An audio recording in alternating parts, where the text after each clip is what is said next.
할렐루야. 오늘도 수요 기도에 참여한 여러분 환영하며 축복합니다. 오늘도 말씀에서 기도의 제목을 찾고 함께 뜨겁게 부르짖어 기도할 때 하나님의 뜻이 이루어지는 시간이 되기를 주님의 이름으로 축원합니다. 함께 나눌 말씀은 사무엘하 4장 말씀입니다. 1절로 12절까지 하나님의 말씀을 봉독해 드리겠습니다. 하나님 말씀 경청하시기 바랍니다. 사울의 아들 이스보셋은 아브넬이 헤브론에서 죽었다 함을 듣고 손에 맥이 풀렸고 온 이스라엘이 놀라니라. 사울의 아들 이스보셋에게 군 지휘관 두 사람이 있으니 한 사람의 이름은 바하나요 한 사람의 이름은 레갑이라. 베냐민 족속 부에롯 사람 림몬의 아들들이더라. 부에롯도 베냐민 지파에 속하였으니 일찍이 부에롯 사람들이 깃다임으로 도망하여 오늘까지 거기에 우거함이더라. 사울의 아들 요나단에게 다리 저는 아들 하나가 있었으니 이름은 무비보셋이라. 전에 사울과 요나단이 죽은 소식이 이스르엘에서 올 때에 그의 나이가 5살이었는데 그 유모가 안고 도망할 때 급히 도망하다가 아이가 떨어져 절게 되었더라. 부에롯 사람 림몬의 아들 레갑과 바하나가 길을 떠나 볕이 쬐을 때쯤에 이스보셋의 집에 이르니 마침 그가 침상에서 낮잠을 자는지라. 레갑과 그의 형제 바하나가 밀을 가지러 온 채하고 집 가운데로 들어가서 그의 배를 찌르고 도망하였더라. 그의 집에 들어가니 이스보셋이 침실에서 침상 위에 누워 있는지라. 그를 쳐 죽이고 목을 베어 그의 머리를 가지고 밤새도록 아라바 길로 가 헤브론에 이르러 다윗 왕에게 이스보셋의 머리를 들이며 아뢰되 왕의 생명을 해하려던 원수 사울의 아들 이스보셋의 머리가 여기 있나이다. 여호와께서 오늘 우리 주 되신 왕의 원수를 사울과 그의 자손에게 갚으셨나이다 하니 다윗이 부에롯 사람 림몬의 아들 레갑과 그의 형제 바하나에게 대답하여 그들에게 이르되 내 생명을 여러 환난 가운데서 건지신 여호와께서 살아계심을 두고 맹세하노니 전에 사람이 내게 알리기를 보라 사울이 죽었다 하여 그가 좋은 소식을 전하는 줄로 생각하였어도 내가 그를 잡아 시글락에서 죽여서 그것을 그 소식을 전한 가품으로 삼았거든. 하물며 악인이 의인을 그의 집 침상 위에서 죽인 것이겠느냐. 그런즉 내가 악인의 피 흘린 죄를 너희에게 갚아서 너희를 이 땅에서 없이 하지 아니하겠느냐 하고 청년들에게 명령하며 곧 그들을 죽이고 수족을 베어 헤브론 못가에 매달리고 이스보셋의 머리를 가져다가 헤브론에서 아브넬의 무덤에 매장하였더라. 아멘. 오늘 이 말씀으로 뿌리 깊은 신앙, 열매 맺는 교회라는 제목으로 함께 은혜를 나누고자 합니다. 군대 장관 아브넬이 이스보셋을 왕으로 아주 호섭이 같은 왕으로 세우고 11지파와 함께 이스라엘을 이어받았죠. 그러나 아브넬과 이스보셋 사이에 갈등이 생기면서 아브넬은 이스라엘의 땅과 모든 권리를 다윗에게 넘겨줍니다. 그리고 대신 자신의 지분을 약속받게 되죠. 그리고 이제 그는 다시 이스라엘로 돌아와서 이스라엘의 모든 장로들을 다 설득한 후에 다윗 왕에게 와서 보고를 하고 그리고 아주 융숭한 대접을 받고 돌아가던 길에 요압에 의해서 그만 죽임을 당하게 됩니다. 이 사건은 통일 왕국으로 가는 길에 아주 큰 위기를 초래하게 되지만 다윗이 그 모든 위기를 성경적인 원칙을 따라서 그리고 진솔한 자신의 마음을 백성들에게 나타내면서 오히려 위기를 백성들의 마음이 다윗에게로 돌아서는 그런 계기로 만들게 되었습니다. 자, 오늘 이제 4장의 말씀은 이렇게 유다에서 일어난 이 아브넬의 죽음, 이 사건 이후에 이스라엘 안에서는 어떤 일이 벌어졌는지를 보여주는데요. 우선 이스보셋 왕이 아브넬을 죽었다는 이야기를 들었을 때 아주 큰 충격에 휩싸이게 됩니다. 오늘 1절에 보시면 사울의 아들 이스보셋은 아브넬이 헤브론에서 죽었다 함을 듣고 손에 맥이 풀렸고 온 이스라엘이 놀라니라 그랬습니다. 이스보셋은 하나님을 의지하는 사람이 아니라 아브넬이라고 하는 권력자의 기생에서 자신의 왕권을 유지하던 사람이었습니다. 그런데 이 아브넬이 죽고 나니 이제 이 나라는 다윗의 손에 넘어갈 수밖에 없겠다 생각한 것이죠. 망했다는 것입니다. 그러니 손에 맥이 확 풀리며 좌절하고 절망에 빠져버리고 만 것이죠. 반면에 처음부터 사람을 의지하지 않고 하나님만 의지했던 다윗은요, 믿었던 사람이 배신하기도 했었고 의지하던 사람이 죽기도 했었습니다만 그 모든 것 때문에 그것 때문에 뭐가 끝났다 그렇게 생각하지 않았다는 것이죠. 오히려 그런 위기를 겪을 때마다 더 단단히 하나님을 붙잡고 의지하고 굳세 믿음으로 위기를 이겨 나갈 수 있었던 것입니다. 여러분, 사람의 힘을 의지하면 막 사람들끼리 마음이 맞을 때는 으쌰으쌰하고 얼마나 좋습니까? 그런데요, 사람이 좋으면 좋은 대로 문제가 생기고요, 사람을 의지할 때는 상황이 나빠지면 나쁜 대로 문제가 생깁니다. 그렇게 점점 갈수록 사람을 의지할 때는 사람 때문에 배신당하고 사람 때문에 상처를 입게 되죠. 이스보셋이 손에 맥이 풀리고 좌절에 빠진 이유는 하나님을 의지한 것이 아니라 사람을 의지했기 때문에 그렇습니다. 처음부터 하나님을 의지하면 사람들은 별로 좋아하지 않아요. 좀 자신을 의지해주고 자신에게 칭찬도 해주고 자신의 눈치도 봐주고 사람들은 그런 걸 원하죠. 그런데 그렇게 전혀 하지 않고 그냥 하나님의 원칙만을 가지고 그렇게 믿음으로 나아가면 사람들은 별로 좋아하지 않아요. 하지만 이렇게 처음에는 좀 인정받지 못하고 처음에는 좀 험난하고 힘든 길을 가더라도 하나님을 의지하고 하나님 말씀의 원칙을 따라 묵묵히 제 길을 가면 그 단단한 믿음을 보고 오히려 사람들은 신뢰를 보내고 나중에는 사람들이 그 주변에 모여들어서 더 큰 힘을 발휘하게 될 것입니다. 그런 사람이 바로 다윗이었던 것이죠. 또한 오늘 1절에는 온 이스라엘이 놀랐다 그랬어요. 왜 놀랐을까?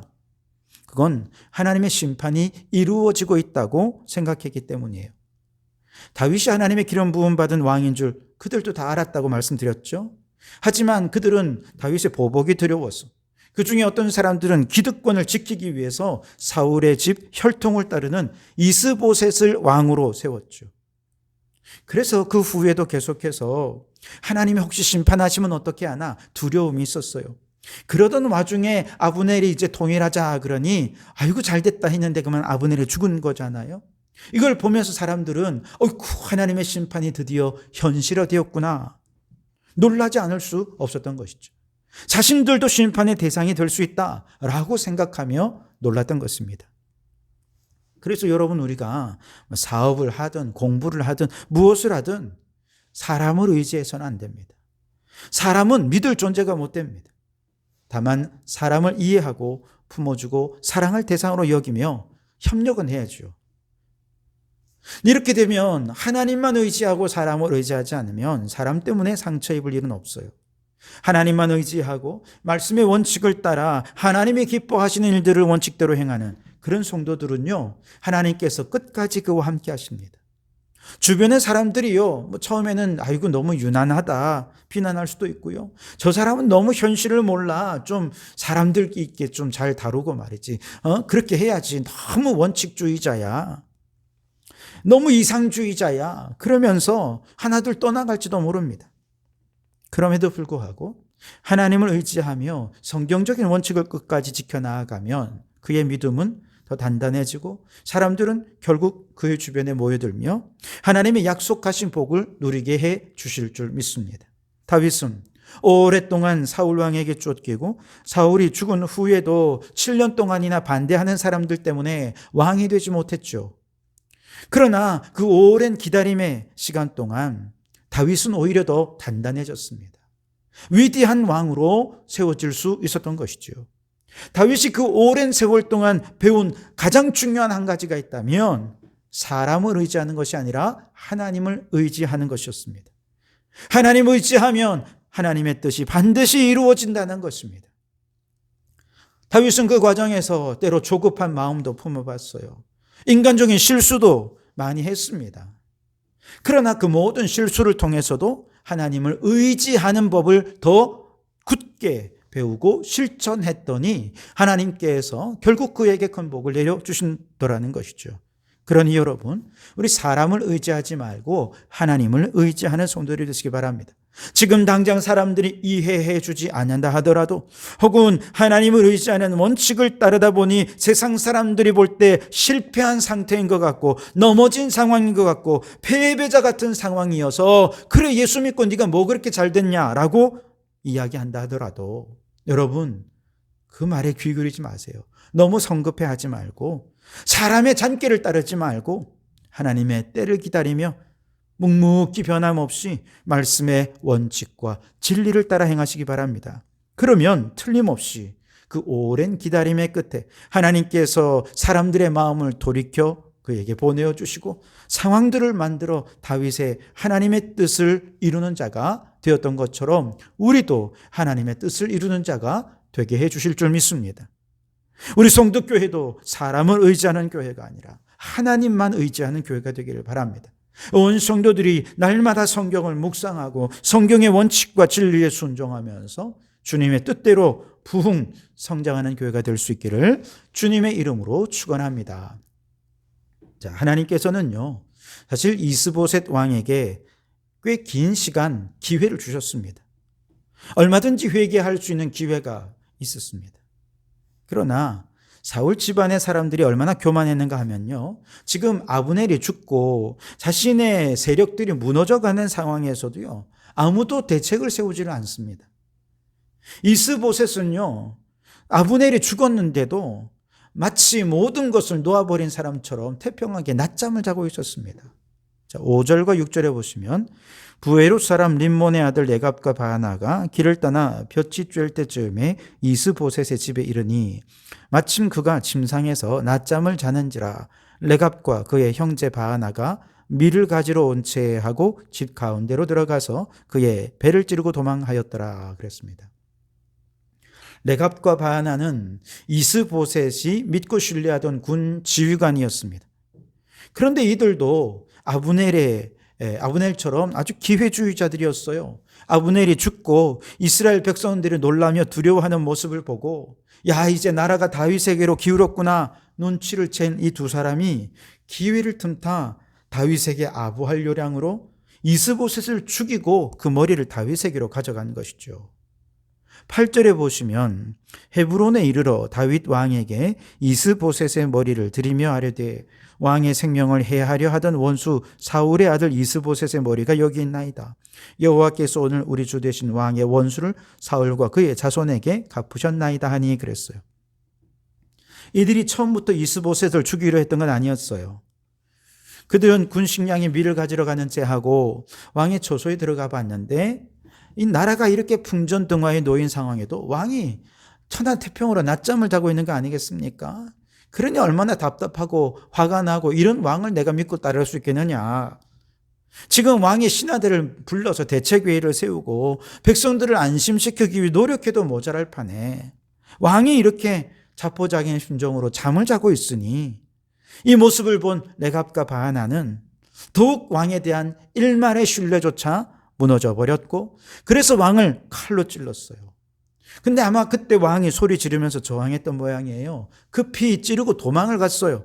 그리고 나중에 한참 지나서 다시 돌아와 봤는데 왕이 그대로 죽은 채로 있는 거예요. 아무도 그동안 왕을 와서 돌아본 사람이 없었던 것이죠. 왕에 대해 아무도 관심을 갖지 않는 그런 상황이었던 것이죠. 결국 희망 없는 이 나라의 왕을 머리를 베어버리고 다윗에게로 갔던 것이죠. 자, 다윗의 머리를 받아든 이스보셋의 머리를 받아든 다윗 어떻게 했을까요? 12절에 보시면 청년들에게 명령하며 곧 그들을 죽이고 수족을 베어 헤브론 못가에 매달고 이스보셋의 머리를 가져다가 헤브론에서 아브넬의 무덤에 매장하였더라 그랬습니다.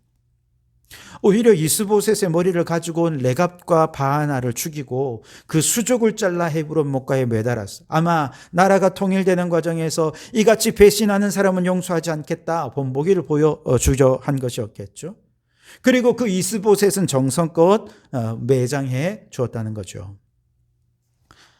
레갑과 바하나, 여러분 이들은 아브넬과 같은 기회주의자들이었습니다. 기회주의자란 하나님의 뜻과는 상관없습니다. 자신의 이익을 얻을 수 있다면 그것이 권력이 되었든 혹은 재물이 되었든 자신의 이익을 위해서라면 간도 쓸개도 내주며 배신을 일삼는 사람을 기회주의자라 그렇게 말하는 거죠.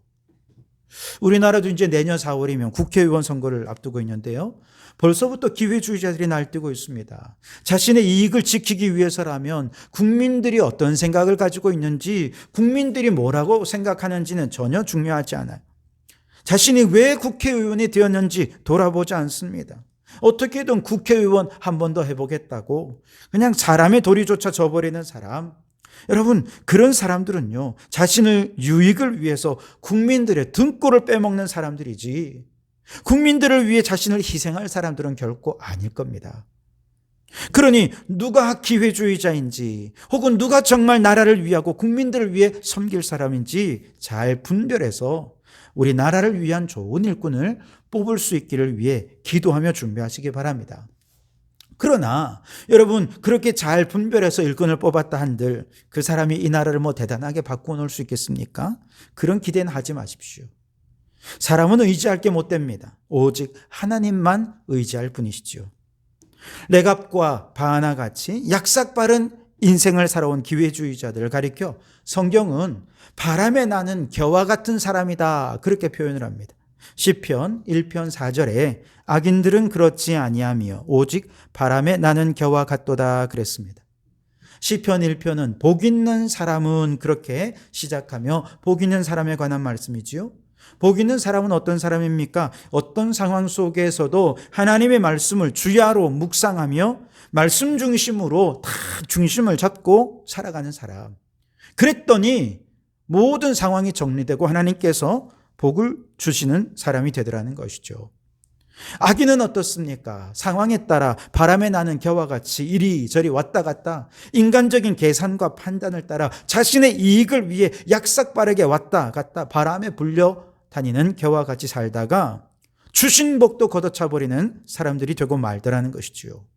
사울 왕은 그토록 화려하게 이스라엘의 제1대 왕으로 등극했지만 하나님 말씀에 순종하기보다 자신의 이익을 위해 사람들 눈치 보며 하나님께 불순종하며 그렇게 바람에 나는 겨와 같이 왔다 갔다 하다가 비참하게 쇠퇴하고 말았죠. 사울 왕이 그러하니 그 주변에 모이는 사람들도 하나같이 불의하고 자기만을 생각하는 기회주의자들밖에 남지 않았던 것입니다. 그러나 다윗은 사울이 그를 죽이려 할 때도 도망자 신세가 된 세월 속에서도 주야로 주님의 말씀을 묵상하고 오직 하나님만 사랑하고 하나님 말씀에 순종하면서 오랫동안 인내하고 참고 하나님의 때를 기다렸습니다. 그 과정에서 개인적인 억울함도 아픔도 속상함도 괴로움도 있었지만 다 참고 인내했어요. 원망하거나 불평하지 않았습니다. 오직 모든 것은 하나님께 맡기고 그냥 하나님 중심으로 다 중심을 바로잡고 갔죠. 그랬더니 어떻게 되었습니까? 때가 되니 가만히 있는데도 저 사울의 군대 장관 아브넬이 이스라엘을 통째로 바치겠다고 나라를 가져왔죠. 바하나와 레갑도 이스라엘 왕의 머리를 베고 들고 와서 충성하겠다고 하지 않습니까? 그야말로 가만히 있는데도 사람들이 자꾸 와서 돕는 것입니다. 이처럼 다윗이 말씀의 중심을 잡고 하나님께 순종했더니 다윗과 함께한 사람들도 하나같이 의롭고 정직하고 충성스러운 사람들만 그 주변에 남더라는 거예요. 다윗의 부하들 가운데는 다윗을 죽이고 다윗을 통해 한미천 잡아보자고 생각하는 부하들이 단 한 명도 없었습니다. 오직 다윗과 함께 죽겠다는 생사고락을 함께 하겠다는 사람들만 있었던 것이죠. 그러니 다윗도 다윗의 가문도 다윗 왕위도 그리고 그와 함께 했던 모든 사람들이 다 잘되고 복을 받았던 것입니다. 잘되는 교회는 이런 교회입니다. 목회자가 다른 데 한눈 팔지 않고 주님만 바라보고 말씀 중심으로 든든히 서 있는 목회자. 성도들은 그런 목사님을 닮아서 오직 주님만 생각하고 주님의 말씀으로 가득 차 있는 교회, 시냇가에 심은 나무가 때를 따라 열매를 맺고 잎사귀가 마르지 않는 것처럼 그 교회는 잘되고 부흥할 수밖에 없습니다. 그러나 목회자가 호시탄탄 더 좋은 교회, 더 큰 교회로 청빙을 받을 생각만 하고 있고 성도들도 이 교회 아니면 내일 저 교회로 옮길까, 언제 다른 교회로 옮길까 이 생각만 한다면 바람에 나는 겨와 같은 마음을 가진 교회 잘 될 수가 없습니다. 예수님 주변에도 주님과 함께 죽겠노가, 주님과 함께 살고 주님과 함께 죽겠나고 그렇게 믿음으로 거꾸로 십자가에 못 박혀 죽은 베드로 같은 제자가 있는가 하면 개인적인 사리 사욕에 눈이 멀어 주님을 배반했던 가룟 유다 같은 사람도 있었습니다. 교회도요, 목회자와 함께 살고 함께 죽겠다는 각오로 하나님 나라를 위해, 교회를 위해 충성하는 일꾼들이 있는 교회는 반드시 부흥의 열매를 맺습니다. 그러나 목회자 주변에 개인적인 사리사욕을 채우려 하는 사람이 있으면 배신과 배반이 난무하며 부끄러운 교회가 되고 말 것입니다.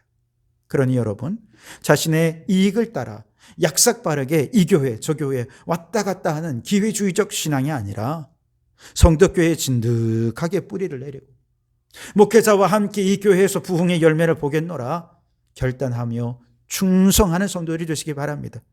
그래서 우리 성덕교회가 100년, 200년 주님 오시는 그날까지 자자손손 믿음의 대를 이어가는 그런 복된 교회, 열매 맺는 교회, 그 잎사귀가 마르지 않는 교회가 될 수 있기를 주님의 이름으로 축원합니다. 기도하겠습니다. 주님, 이스보셋이 아브넬이라는 사람을 의지하니 그가 죽자 손이 맥이 풀리고 온 이스라엘이 놀랐습니다.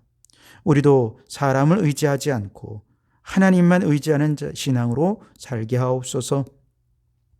인위적으로 성공하며 출세하며 이해타산을 따지며 원칙 없이 왔다 갔다 하는 바람에 나는 개와 같은 신앙이 되지 않기를 원합니다. 우리의 신앙을 성도교회에 깊이 뿌려박고 목회자와 함께 부흥의 열매를 맺기로 결단하게 하옵소서. 그리하여 주님 오시는 날까지 잎사귀가 마르지 않고 자자손손 믿음의 대를 이어가는 교회가 되게 해 주시옵소서. 예수님 이름으로 기도하옵나이다. 아멘.